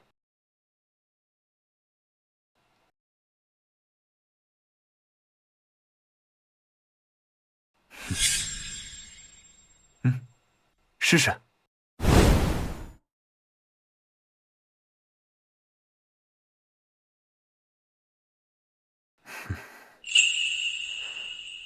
这是你肩上的伤疤久治不愈，朕和太医苦寻医书，终于寻得了这副药池。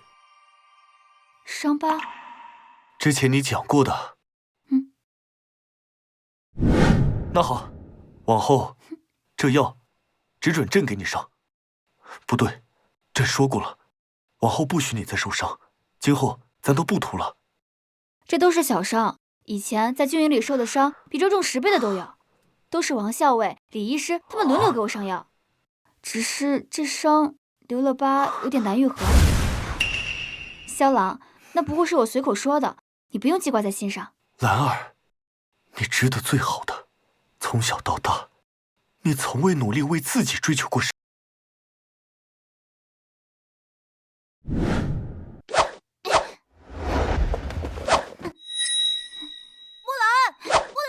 太子殿下，您等等奴才。木兰，快看，看我带来了什么过来！你们先下去吧，我要和木兰放风筝，不许人打扰。殿下。是。木兰，这是我熬了半个月亲手给你做的，就想着入了球能跟你一起放，快来试试。这风筝是太子费尽苦心亲手扎的，珍贵异常，我毛手毛脚一定会弄坏的。弄坏又如何？这本就是给你的，更别说是风筝，就算是金山银山奇珍异宝，只要你开口，我都会给你。不，木兰什么都不要，只要能祝太子一路坦途，木兰就很开心了。你的一句一路坦途，这些年你为了朕，为了大钱，为了子民吃了多少苦？朕是真的想要这一次，你可以为自己。兰儿，你值得最好的一切。陛下，是我愚钝，明明说着一心为萧郎，却总是在不经意间让陛下为我吃醋，为我担心。我等到自己亲自感受过萧郎的心，才看清南安王的嘴脸，看清自己的心。兰儿将军此刻醒悟，为时也不晚。我们的时间还很长，朕愿意用一生来教你。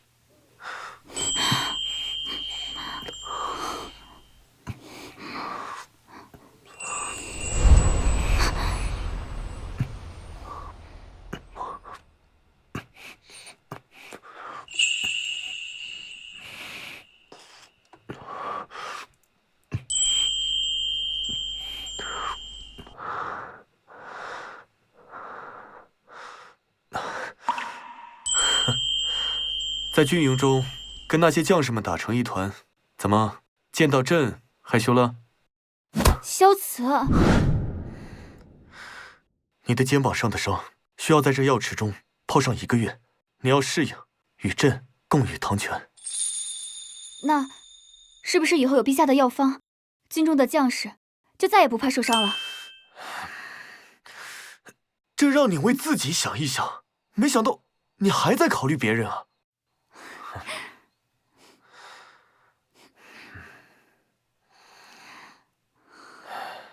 边关安宁，乃社稷之福。然朕观朱清勤勉，功绩卓著，特设护卫队以彰其能。这护卫队总帅的人选，由尚书令张廷担任，兵部侍郎李承恩任左翼先锋，太仆寺卿赵礼掌粮草辎重。愿朱清各司其能，共护山河。陛下，那我呢？急什么？朕怎么能忘了自己的手足兄弟呢？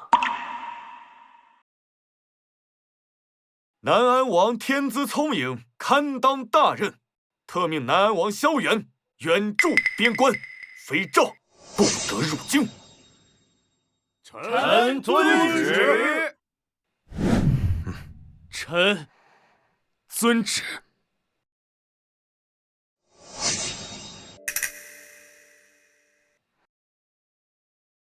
我觉得已经很完美了呀。娘娘，你这审美还真是……我这审美怎么啦？有什么问题？审美极高，莫非兰儿觉得朕丑？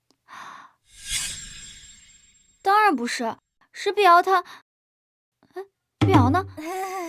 皇后娘娘，我突然想起来，我还有点事，就先不打扰你们了。哎，兰儿，这是在做什么？这是我给陛下做的风筝。那这个是？啊，飞龙在天，庆祝陛下的护卫队成功搭建。好啊，你只知道庆祝护卫队的搭建，你可曾想过，过几日便是我们的大婚之日？当然要庆贺。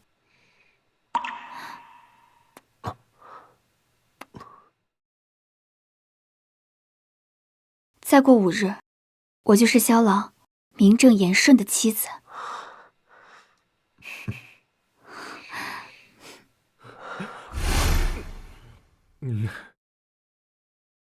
求而不得，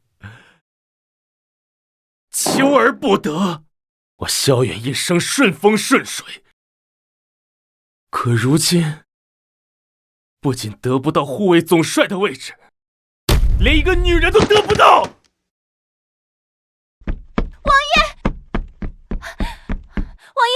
我听人说，陛下把恢复的差事交给旁人，还把你派去边关，非洲不得入境，这怎么回事？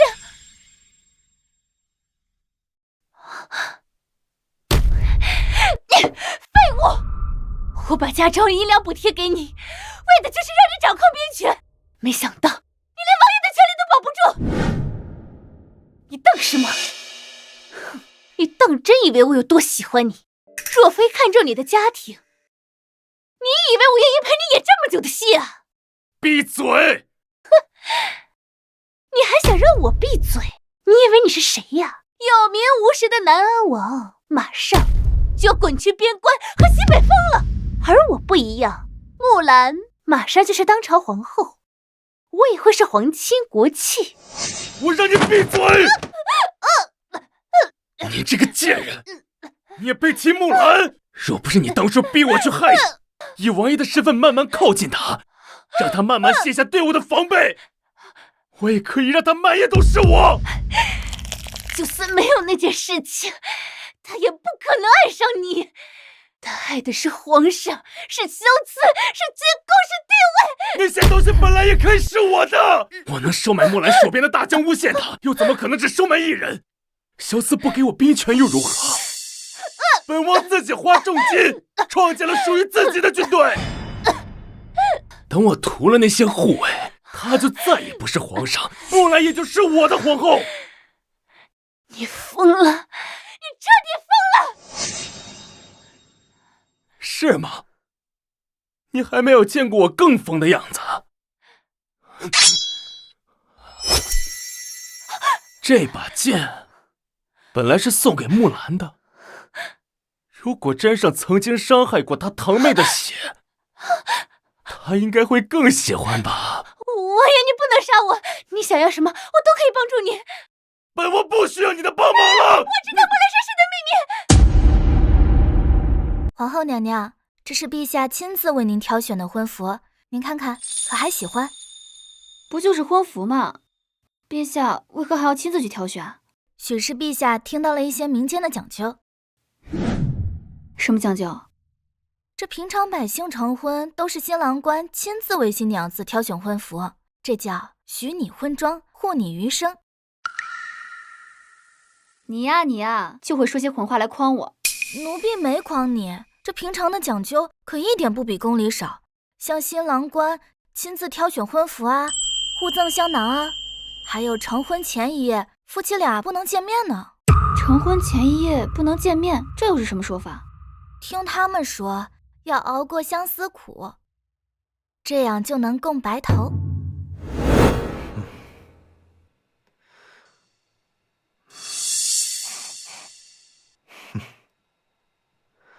陛下为了娘娘，把民间那些寓意好的风俗都给添上了。娘娘若知道，定然会感动不已。朕不在意她知不知道，因为兰儿她本来就值得最好的一切。朕只愿她像这个风筝，飞到更高的地方去，而朕就做这风筝线，护她周全，伴她余生，与兰儿共白头。共白头？那今天便不与萧郎见面。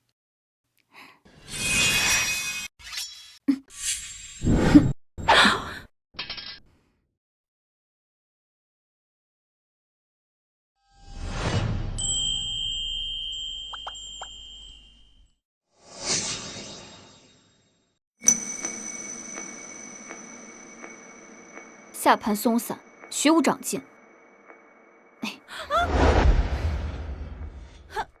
我就知道会被莫姐姐发现。这剑法又岂是一朝一夕能练成的？想必沈小姐还在为了那天家宴的事儿苦恼，才荒废了练习吧？萧慈哥哥都跟你讲了，也是，你们夫妻一体，他肯定会告诉你，背叛我这个外人。怎么会呢？沈小姐与萧郎自幼相识，怎么会是外人？也就是莫姐姐你心思单纯，才会那么想。罢了，反正萧慈哥哥心眼多，刚好能补上你缺少的那部分。你们呀，还真是天生一对。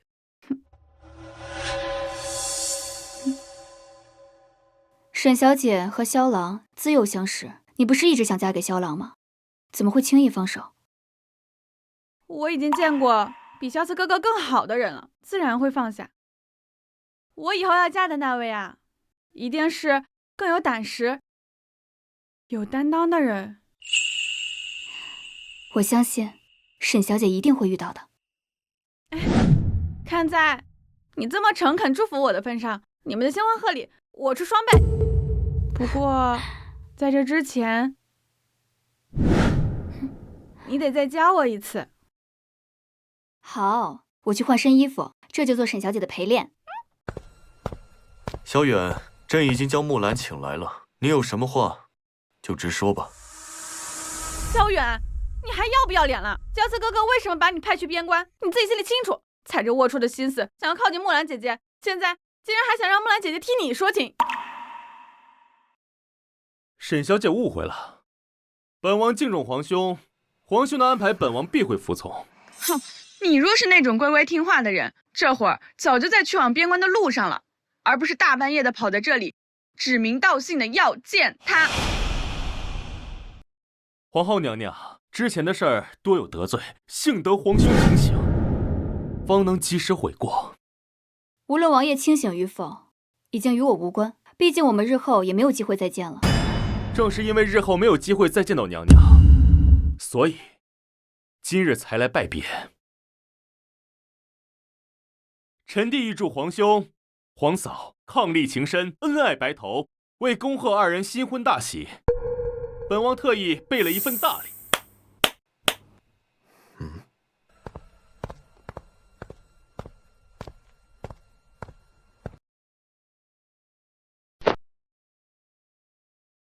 民女穆方和见过陛下，王爷，沈小姐，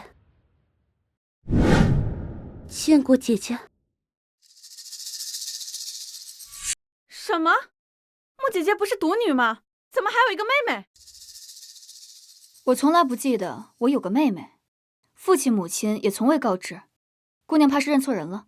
姐姐不知道我也是应该的，那时候你还年幼，父亲跟母亲带兵在西北驻扎期间意外怀上了我，母亲生产时恰逢暴乱，我才呱呱坠地，她就上了战场，待打了胜仗回来之后，我已被人捡走了。也许是父亲母亲怕提及此事会陷入悲痛，所以未曾跟姐姐提过。但是姐姐若是看到了这个，就知道我说的是真的了。捡我的养父养母告诉我，这玉在襁褓里一起放着的，姐姐可认得？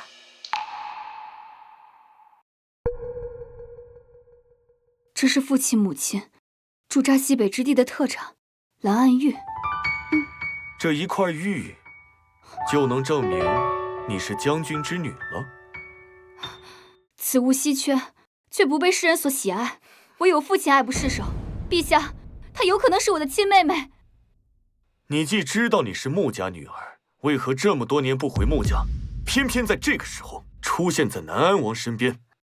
陛下明鉴，民女的养父养母过世，民女一直四处漂泊，直到前段日子实在是走投无路了，想当了这块玉混口饭吃，才知道这玉竟是穆将军所有的。我一路辗转，不求攀什么皇亲国戚，只是想见见自己唯一的亲人。陛下，在这个世界上，我已经没有亲人了，请求陛下准许妹妹留在宫中，送我出。穆姐姐，你就这么轻易的相信她吗？她出现的莫名其妙，还是跟萧远一起，你就不怕这里面有诈吗？哎，秦梦，你不懂，在这个世界上，我已经没有亲人了。我对亲人唯一的念想就是父亲母亲的遗物，所以这个妹妹对我来说很重要。还请陛下成全，了却我一桩心愿。方和，你回来的正好，明日是我和萧郎的大婚之日，有你在，我便有了娘家人。看着陛下宠着姐姐，妹妹也跟着高兴呢。也许父亲母亲曾经也像你们这样一般。其实我还有很多事想对你说，也有很多话想对你说。只不过我和萧郎约定好了，大婚前夜不得相见，所以今夜要劳烦妹妹连夜跟我回将军府了。待礼成之后，便留在宫中，我们做一对寻常姐妹。娘娘，东西都收拾好，送回将军府，等着陛下明日来接亲。好，姐姐。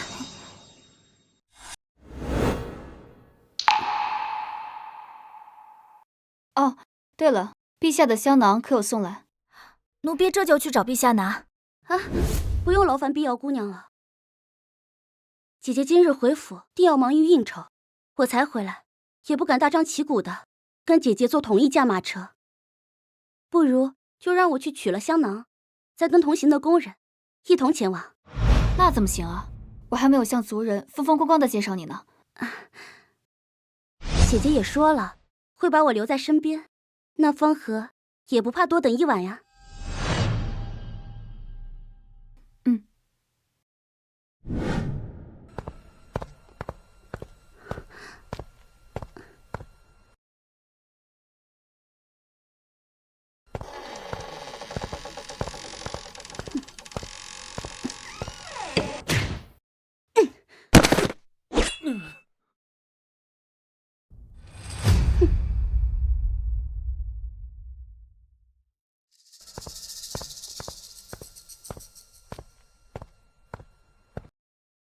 这将军府是怎么回事？明知娘娘来，就无一人恭迎。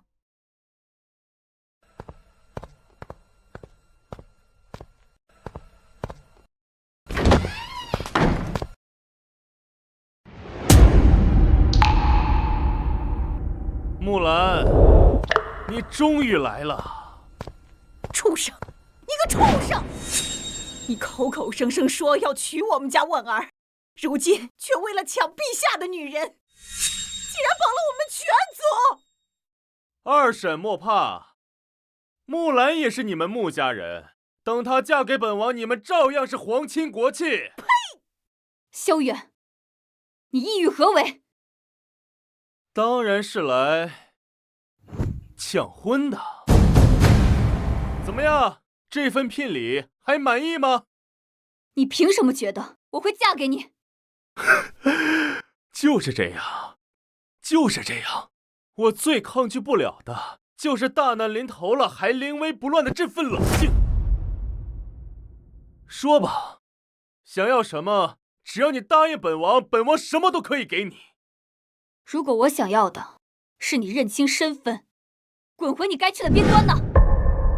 木兰啊，你为什么这么喜欢逼我？一定是萧思给你的太多了，让你忘记了失去的痛苦吧？怎么样？需要本王帮你回忆一下失去亲人的痛苦吗？不要，木兰，你救救我娘！你救救我娘！动手吧！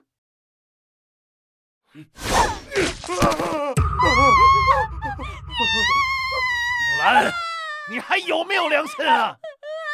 我就是太讲良心，才会被你们利用至此。这些年，你们霸占将军府，仗着我父亲母亲拿命换来的军功，作威作福。倘若你们不是知道我是女儿身，又即将成为皇后，早在我回到将军府的那时，你们就会置我于死地，又怎会轻易放过我？木兰，你疯了！我们现在是一根绳上的蚂蚱，你若不从了萧远，害死的可是全族啊！这样的族人，我又何必在乎？至于你，你私自带兵，意图谋反，你觉得陛下会放过你吗？你真以为他会活着回来？你不会不知道，他已经被你那个假妹妹给杀了。你说什么？你不会真的以为那个什么穆方和是你的亲妹妹吧？她只不过是我雇的一个杀手，还有你那块破玉，也是本王从穆将军那个遗物中找的、偷的。如果不是因为遇见你，本王或许可以做个安稳的闲散王爷，不能怪我，要怪只能怪你太迷人了。可你呢？你眼中只有萧慈，只有皇上。不过没关系，那个皇位马上就是我的，你也很快就是我的。萧远，我并不想杀你，是你自己找死，那就别怪我了。现在是本王给你机会，看你想不想活命。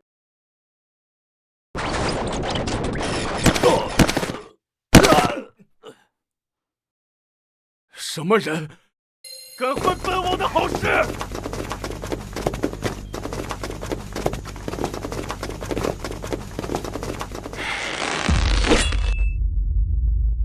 萧慈，你怎么还没死？皇上，我还为何兰儿成亲？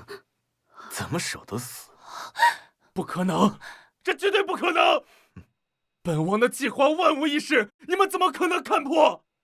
这还要多亏了你漏算了那块玉。再周密的计划也做不到万无一失。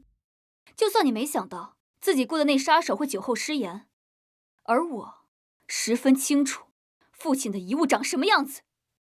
她不是你妹妹，你早就知道。没错，我不揭露你们，就是为了让你露出真面目。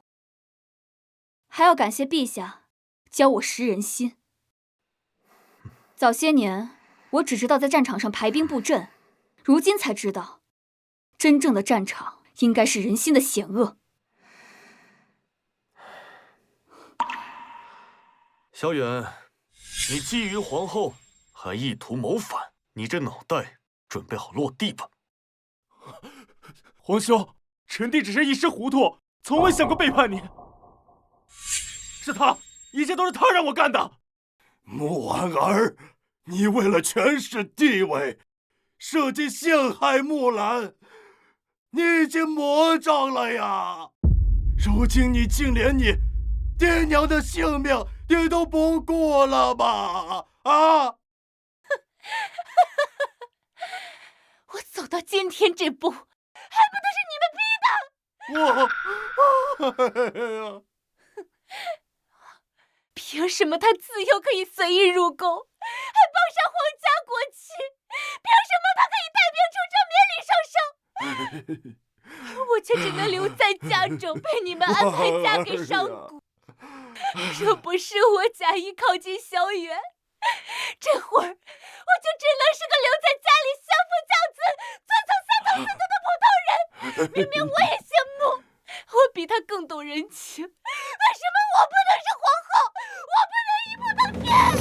婉儿，早些年穆将军府和边关风雨飘摇，急需一个能扛起帅旗的少将军。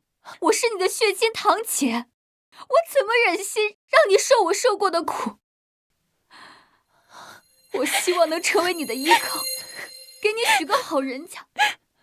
只要我木兰在，便无人敢欺负你，无人敢动穆家族人一个。不错，正因有木兰，才有我们的今天，才有大梁的今日啊！可享受这一切的，不还都是他吗？你只见到木兰入宫伴驾，但你可曾知道，她自幼被灌成男儿训导，冬练3九，夏练3伏。你只看到她在边关建功立业，那你可知道这大漠的风沙如刀，白骨森森？你只见她凤冠霞帔，但你可曾知道，她为了走到朕的身边，吃了多大的苦，受了多少的委屈？能为朕做到这些，也只有她，才配称得上是母仪天下。木兰，是我们错怪你了，是我们错了呀，木兰。从今往后，我穆将军府任何人不能说木兰一个不字，否则的话，我身为族长，我就是搭上这条老命，我也要保护皇后。至于你，以下犯上罪大恶极，不杀不足以立国法。至于你们之间是谁害了谁，又是谁指使谁，流放路上，自己对账吧。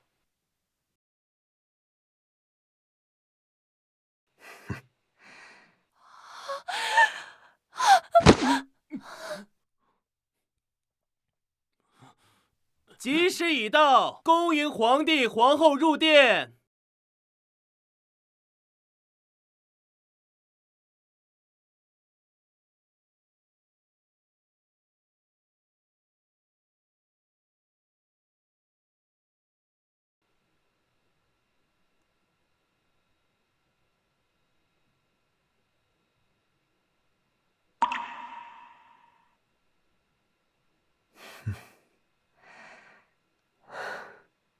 请帝后行交拜之礼。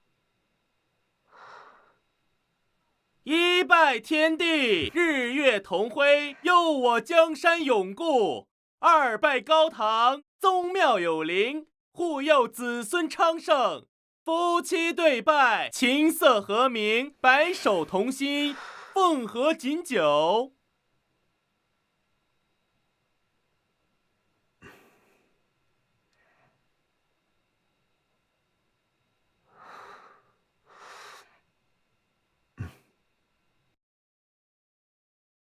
吾皇万岁万岁万万岁！皇后千岁千岁千千岁！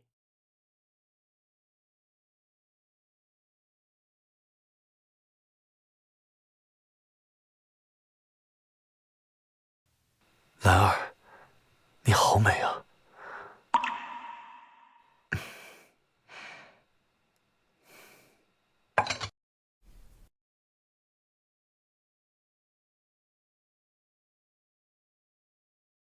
这一杯酒，敬你我的初见，你我两地相隔的过去，敬未来厮守一生的日子，自今而始。朕与江山，愿与你同担，你永远都是朕的皇后。兰儿不想做什么完美的皇后，只想做你身边那个永远站在你身旁的木兰。